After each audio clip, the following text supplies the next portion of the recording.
haciendo en ese minuto. Mira, Max, se suma a nuestra conversación Luis Claros, él es periodista de ATV, nuestro canal hermano en Lima, Perú. ¿Cómo estás, Luis? Buenas tardes, ¿cómo va todo por allá? ¿Qué tal? Muy buenas tardes, un saludo para todos ustedes. Bueno, no muy buenas noticias porque hace poco se acaba de confirmar que ha subido, se ha elevado el número de fallecidos a raíz de estas violentas protestas que se vienen dando en varias partes del Perú. En este momento suman 4 ya las personas que han fallecido. Y hay una 5ª persona que está en estado crítico, ¿no? Entonces se podría elevar también en las próximas horas, desgraciadamente, el número de fallecidos a raíz de esta situación. Una jornada complicada, protestas en varias regiones del país, toma de aeropuertos también que se inició primero con el de Andahuaylas y ahora temprano hubo la toma de aeropuerto de Arequipa, que es, digamos, considerada como la segunda región en importancia aquí en nuestro país. La policía tuvo que ingresar para recuperar el control del aeropuerto, pero lógicamente hubo daños, ¿no? Por parte de cerca de 1000 personas que ingresaron para tomar el control del aeropuerto. Se logró retirar a estas personas con utilización de gases lacrimógenos, de bombas lacrimógenas, pero lógicamente quedó dañado el tema de la señalética en este aeropuerto, que es un aeropuerto internacional, y a raíz de eso todavía permanece cerrado, ¿no? Las principales aerolíneas han comunicado a sus pasajeros que no van a volar. Prácticamente hasta las 10 de esta noche no va a estar operativo este terminal aéreo. Y se ha conocido también que, por ejemplo, hay cerca de 1 millón de personas o de pasajeros que se ven afectados por este tema de los bloqueos de carreteras o también la toma de aeropuertos que se están produciendo, ¿no? Luis, eso es en torno a... Sí, lo que pasa es que este reporte que nos está haciendo, el levantamiento que se están produciendo en algunos sectores del Perú, ¿corresponden al sector sur del Perú? No, en varias zonas. Varios puntos. Último que estaba mencionando... Sí, este último que te estoy refiriendo, que es en Arequipa, corresponde efectivamente al área sur de nuestro país. Arequipa está cerca, digamos, a Tacna, que es frontera con ustedes, con Chile. Ica es otra región también del sur, pero más pegada a Lima, a nuestra capital, sobre la parte media, digamos, de nuestro país para el lado del sur. También es una región que está bastante complicada. Hay por lo menos unos 3 o 4 piquetes grandes de bloqueos en lo que es la Panamericana Sur, que es una vía de las más importantes que une Lima hasta Tacna, ¿no? Sí. Hasta la frontera con Chile. Luis, entonces, Ica también es otro punto importante. En la sierra y en el oriente peruano también hay movilizaciones y hay bloqueos. Claro, lejos de llegar la calma con la presidencia de Dina Boluarte, hay un ánimo bastante enardecido que ha ido subiendo, claro. Como dices tú, ya estamos lamentando 4 fallecidos. Pero además está la carta escrita por puño y letra que Pedro Castillo le había entregado supuestamente a un diputado y que después se publica en el mismo Twitter oficial del expresidente, en donde él habla de que ha sido humillado, ha sido secuestrado, habla por Boluarte, torturado, habla de Boluarte como la usurpadora. ¿Cómo cayó esta carta? ¿Cómo lo interpretan ustedes finalmente? Bueno, esa es una situación un poco complicada, que genera polémica, que genera polarización también, no solamente en el sector político, sino en la misma población civil, ¿no? Esta es la segunda carta, en realidad, porque la primera ocurrió el último fin de semana y la hizo pública el congresista Guillermo Bermejo, que es un congresista afín, obviamente, al partido de gobierno, y en la cual se dejaba o se mostraba la queja, digamos, de Castillo, en el sentido de que estaba siendo sometido a algunos análisis, se entiende, físicos o toxicológicos, o quizás también psicológicos, porque eso no se detallaba, en las cuales él manifestaba, digamos, su protesta o su queja, porque a él, según lo que se dejaba entrever ahí, que a él le parecía extraño este tema. ¿Por qué? Porque antes de esa carta, aquí algunos representantes del partido de gobierno salieron a deslizar esta idea, que ha sido tomada como jalada de los cabellos, como descabellada, como hasta risible, de que Castillo estuvo bajo los efectos de alguna sustancia tóxica al momento de dar este mensaje donde anunciaba el golpe de Estado, ¿no? Forma parte, digamos, de una estrategia de parte de ellos, pero que esto sí ha sido rechazado por completo por la mayoría de partidos políticos, ¿no? Luis, ¿es cierto que dijo Castillo que él no recordaba haber hecho ese pronunciamiento? Sí. ¿Es cierto? ¿Llegó hasta ese punto? Sí, claro. Exactamente. Eso se conoció precisamente por Guillermo Bermejo, que es un parlamentario oficialista, y también por Guido Bellido, que fue presidente del Consejo de Ministros, el primer premier que tuvo Castillo cuando asumió el poder en julio del 2021, ¿no? Que dijo esas versiones, ¿no? Que a todo el mundo le sorprendió, lógicamente, ¿no? En el tema político, más allá del tema social que le venía refiriendo, en el tema político, la noticia en este momento está en el Congreso, porque se está presentando el premier, ¿no? El nuevo presidente del Consejo de Ministros, Pedro Angulo, y está acompañado del ministro de Defensa, Alberto Otárola, y del ministro del Interior también, César Cervantes, porque han sido citados ellos al Parlamento para que den explicaciones de todos estos actos de violencia que se están generando y sobre todo del primero de ellos que se produjo en Apurímac, que es una región de la sierra aquí del país, donde hubo estos 2 muertos iniciales, ¿no? Y paradójicamente Apurímac es la tierra natal de la actual presidenta de la República, Dina Boluarte. Eso es lo que está ocurriendo en este momento. Y otra noticia importante también para compartir con ustedes es que hace algunos minutos se ha presentado ya formalmente este proyecto de ley que anunció hoy en la madrugada la presidenta Dina Boluarte, donde ella señalaba que iba a proponer al Congreso adelanto de elecciones. Esa es la propuesta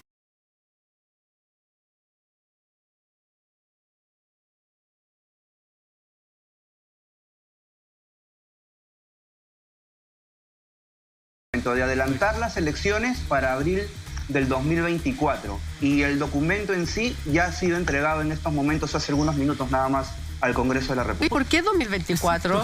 ¿Por qué abril? ¿No puede ser el abril 2023? Claro. Aquí parece que hubiera propuestas y versiones para todos los gustos, ¿no? Pero bueno, según la versión de Dina Boluarte, y que ha estado refrendada por el ministro de Justicia, José Tello, que es un especialista además en temas electorales, él lo que decía que esto tenía que ver por un tema de plazos, porque según, digamos, la ley no se puede realizar alguna modificación, digamos, electoral un año antes de que se convoquen a elecciones, ¿no? Y aquí lo que se estaba, además de proponer el adelanto de elecciones, lo que se está generando, se está proponiendo también son reformas constitucionales, sobre todo en el tema político, para que, digamos, se cierren algunos candados que están abiertos y que ha generado, a decir de políticos y algunos especialistas también, esta crisis que realmente no es tanto desde el gobierno de Castillo, sino que viene desde antes. Ustedes recordarán el gobierno anterior de Pedro Pablo Kuczynski, donde se generó también una situación parecida, un enfrentamiento constante entre el Ejecutivo y el Legislativo. En ese momento PPK, Pedro Pablo Kuczynski, era el presidente de la República, pero el Congreso era en su mayoría de Fuerza Popular, que era liderado por Keiko Fujimori, ¿no? Y se produjo un enfrentamiento terrible en todo momento hasta que Pedro Pablo Kuczynski renuncia y luego asume Vizcarra y luego Merino y finalmente asume interinamente Francisco Sagasti, ¿no? Nosotros hemos tenido en estos 5 o 6 años 6 presidentes, ¿no? Y si seguimos así no sabemos cómo vamos a terminar. Mira, Luis, estamos también con precisamente un amigo de la Casa Magistral, que es historiador, escritor de múltiples libros y politólogo, analizando un poco lo que estaba pasando, y Maxi nos daba una pincelada de cómo lo que está pasando en Perú también nos afecta a nosotros como país, porque hay mucha gente que dice, bueno, pero esto pasa en Perú, pero que somos países vecinos, países hermanos, y hay que entenderlo de esa manera. Es más, la ministra del Interior, Carolina Toá, de nuestro país, anunció que en los próximos días va a hacer un viaje a la región de Arica y Parinacota, como lo hizo también hace algún tiempo el subsecretario Manuel Monsalve, tras la crisis peruana que podría estar presionando la frontera. Se ha tenido durante los últimos días previo al momento álgido de inestabilidad en Perú, bastante presión en la frontera, se ha logrado controlar bastante eso, pero tenemos preocupación de lo que viene en las próximas semanas y meses. Por eso estuvo el subsecretario Monsalve la semana pasada y por eso la ministra va a ir esta semana a esa región. ¿Qué te parece la información? Me gustaría que precisaran a qué se refieren con presión en la frontera. Me imagino que de presión migratoria. Pero recordemos que si no me equivoco, es precisamente en esta frontera cuando se produce el abordazo de gente de alrededor de 100 personas que intentan cruzar por un paso fronterizo, turbazo, que intentan cruzar por el paso normal, habilitado, pero a la mala y haciendo presión. Entonces yo creo que a partir de eso están teniendo una serie de cuidados y situaciones. Recordemos que hace un par de semanas nada más el presidente Pedro Castillo se había juntado con el presidente Boric para analizar la situación de la frontera. Claro, y todo eso quedó en foja cero. Pero la presión fronteriza se da por una migración legal o por una migración ilegal, porque este proceso de desorden constitucional que tienen en Perú podría generar un proceso de migración legal, entre comillas, personas que pueden hacerlo e intentar ingresar a nuestro país, pero en un gran número, un número distinto a lo que regularmente se hacía. Bueno, de hecho, es muy distinto que se aborde un proceso de migración ilegal, que es lo que estamos acostumbrados en nuestro país. Pero la ministra Toá también remarcó que se acordaron una serie de medidas de refuerzo, como más puntos de vigilancia en la frontera, reforzar la policía y militarmente la presencia allí y apoyar con cámaras térmicas, ya que las condiciones climáticas hacen muy compleja la vigilancia en estas zonas. Cuando me hablas de cámaras térmicas me estás dejando claro que estás hablando de migración irregular, entonces. Dice, lo que vamos a hacer en lugar de transformar infraestructura crítica en una especie de estado de emergencia más suave, es tener una legislación propiamente dedicada a proteger a la infraestructura crítica, con una figura de orden de las fuerzas militares o de las fuerzas de seguridad a cargo de un sistema similar, como el que funciona en las elecciones. No vamos a instalar un GEDENA. Sí, qué interesante lo que están declarando. Un jefe de fuerzas que va a hacerse cargo de las fuerzas sin restricción. Es que es súper interesante porque estamos hablando de una especie de estado de excepción. Dicen, no es un estado de excepción, pero vamos a reforzar con personal militar, que ojo, que eso sí se requiere un estado de excepción porque todo el personal militar no lo puede disponer para labores de orden de seguridad interna. Entonces me parece un poco extraño esta mixtura que están proponiendo ahora. Esta mixtura yo creo que se da por las dos cosas, por el turbazo de la semana pasada y por la inestabilidad que puede provocar más migración, no necesariamente de hermanos peruanos, sino de gente que viene en este tránsito absolutamente, constante. Que todos sabemos que con el tema climático vamos a tener un abordaje mucho mayor. Pero yo lo que voy es, reconoce abiertamente, declara el estado de excepción constitucional y ocupa las fuerzas, a fuerzas de orden y seguridad para lo que tiene que hacer, como lo están haciendo en la Zona Sur. ¿Por qué ese miedo de declarar los estados de excepción? No lo entiendo. E intentar buscar como soluciones mixtas, como soluciones como políticamente lindas para hacer lo mismo que se está haciendo en otros lados. Max.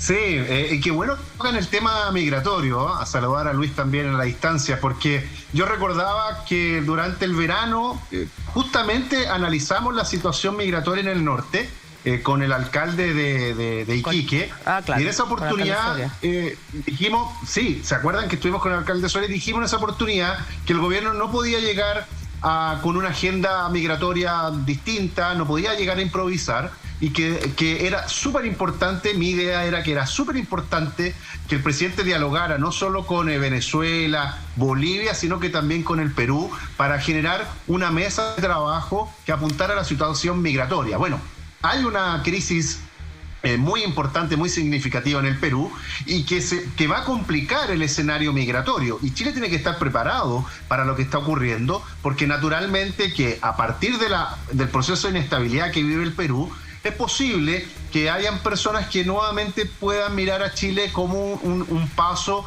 y una manera de poder cambiar la situación que se está viviendo en ese país. Yo creo que hay una relación tremendamente estrecha, y qué bueno que también pongamos ese punto en discusión, porque por ahí también puede repercutir la crisis que está viviendo el Perú, para que Chile no piense que esto es una situación ajena. Claro, ¿qué te parece, Luis, las declaraciones de la ministra del Interior de nuestro país? Bueno, tiene que tomar en todo caso sus previsiones también, ¿no? Bueno, la situación aquí, de hecho, que está complicada, ¿no? Los ánimos están muy caldeados, son prácticamente varias regiones las que se han levantado en estos momentos: bloqueo de carreteras, daño a la propiedad privada, Incluso en Arequipa, por ejemplo, también se tomó la planta de la leche Gloria, que es una empresa lechera, ¿no? Así es. Y bueno, el tema es que en qué momento ya la policía va a poder recuperar el control, ¿no? Y también hasta dónde va a seguir escalando este tema de violencia que se está generando básicamente al interior del país. Pero hay reportes también que hablan que hay grupos, digamos, de diversas partes del interior del país que están marchando, que se están movilizando hacia Lima. Y en estos momentos también el fin de semana hubo movilizaciones también no tan grandes como al interior del país, pero ya más significativas aquí, en la capital.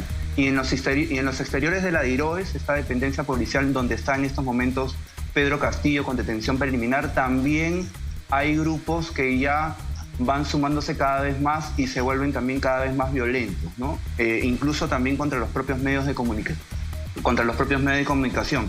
Así que la situación está complicada. La mayoría de estas personas que se han levantado, que se están movilizando y que están creando caos, violencia y cierre de carreteras, lo que piden es el cierre del Congreso. Lo que piden es la renuncia de Dina Boluarte. Y algunos de ellos piden la liberación de Pedro Castillo. Entonces está a nivel político esta propuesta de Boluarte para adelanto de elecciones, que se tiene que ver, dicho sea de paso, por el Congreso este miércoles, porque el presidente del Congreso ha anunciado que este miércoles va a haber esta propuesta que ha presentado el Ejecutivo.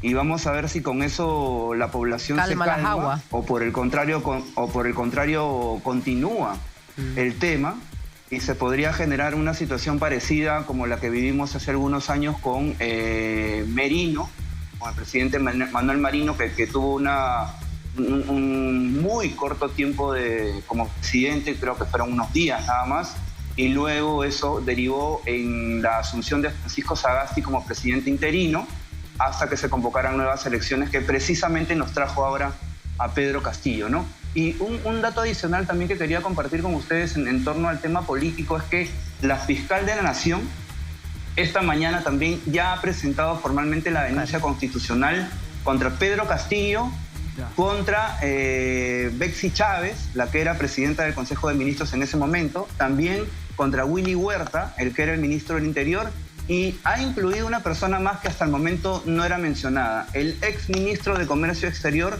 Roberto Sánchez, también ha sido considerado. Contra Castillo se le acusa por los delitos de rebelión, conspiración, abuso de autoridad y grave perturbación de la tranquilidad pública. Y contra Betsy Chávez, Willy Huerta y Roberto Sánchez se les acusa por el tema de rebelión y conspiración.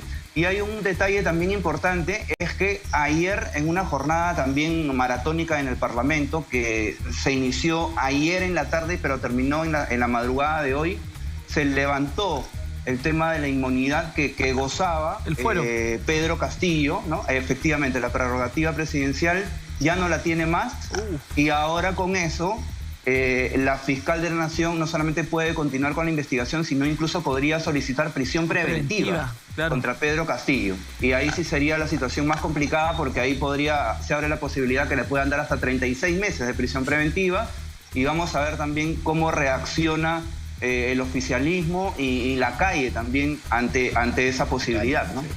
Bueno, y para ya ir entendiendo y ir cerrando, porque no podemos seguir aprovechándonos de tu tiempo, Luis, aunque nos encantaría seguir aprovechándonos, pero no podemos. Al final, Pedro Castillo decide no realizarse ninguno de estos test, ni psicológicos, ni psiquiátricos, ni toxicológicos, para demostrar que estuvo en un ambiente alterado, en un trance, como él describe, que no se acuerda de nada. Según información que he revisado ahora temprano de un representante de medicina legal, informó que no, que él había rechazado, Castillo había rechazado este tema. O sea, ponen la idea en el tapete y después la sacan en el fondo. Sí. La dejan ahí, pero no la pueden probar. Tú dices estaba mal, pero no. Es que por eso volvemos a lo mismo, Luis, de alguna manera. Cuando alguien hace algo que no tiene idea, ¿cómo va a pedir asilo político a un país como México? Y el mismo presidente mexicano, López Obrador, reconoce que Castillo pidió asilo político. Entonces, si alguien no tiene conciencia de nada, no se entiende cómo se van dando los hechos. No, y esto que hizo Castillo, bueno, va a quedar como una de las incógnitas más grandes, ¿no? En nuestra historia. Hasta el momento la mayoría no entendemos, ¿no? ¿Por qué toma esa decisión? Porque de lo que se conocía no habían los votos para que lograran la vacancia presidencial en el Congreso, ¿no? Que era la tercera moción que se iba a ver, pero no tenían los votos. Al parecer, una de las teorías es que esa mañana, justo esa mañana, horas antes de que se produjera este tema de la vacancia presidencial, de verse esa moción, declaraba Salatiel Marrufo, que fue jefe de gabinete del Ministerio de Vivienda, declaró ante la Comisión de Fiscalización del Congreso y ahí él reveló varios detalles acusando de corrupción directamente ya a Castillo, incluso él hablando de que él mismo ya le había entregado dinero a Castillo. Y al parecer, esa es una de las hipótesis, una de las teorías, eso habría puesto, digamos, nervioso a Castillo y a su entorno y habrían pensado pues que esa situación podría voltear el tema de los votos, pero luego que pasó todo ese intentona golpista, los propios parlamentarios de oposición y sobre todo los de derecha extrema, ellos mismos reconocieron que no tenían los votos, que no llegaban a los 87 votos y que no entendían pues qué es lo que quiso hacer Castillo en ese tema, ¿no? Y el análisis de ustedes es completamente válido, ¿no? Porque el tema de lo de la Embajada de México, que fue capturado cuando estaba en el trayecto, fue una situación realmente también bochornosa, ¿no? Burda, ¿no? O sea, para usted esta carta que él manda, que dice que está siendo humillado, maltratado, secuestrado, no tiene ningún asidero, es más bien estar jugando un poquito al rol de víctima hoy por hoy. Sí, es parte, entiendo yo, de una estrategia, porque a su defensor legal y que ha sido su brazo derecho en todos estos tiempos y que fue presidente del Consejo de Ministros, precisamente Aníbal Torres, y algunos voceros principales, digamos, del partido de gobierno todavía, ellos van como en el sentido de que fue un intento, que eso no se llegó a consumar. Es más, algunos se han atrevido a decir que solamente fue un... Así es, que algunos se han atrevido a decir que solamente fue un decir. Eso lo dijo una congresista, ¿no? Ugarte. Y que por eso no se había consumado el delito y por eso que Castillo no podría estar o no debería estar detenido, ¿no? Lo cual obviamente no tiene punto de análisis, ¿no? Y eso ya ha sido desbaratado ya, digamos, por los propios constitucionalistas acá, ¿no? No, absolutamente. Luis Claros, periodista de ATV Lima, Perú, gracias como siempre por estar con nosotros. De verdad te mandamos un abrazo. No el brazo, el abrazo. No, después te vamos a invitar un brazo reina, que son muy ricos en Chile. Eso. Ya zafando de la... Grande Luis, tremendo. Gracias. Excelente trabajo. Gracias, que esté muy bien. Max Quitral, como siempre, un beso enorme. Gracias, que esté muy bien.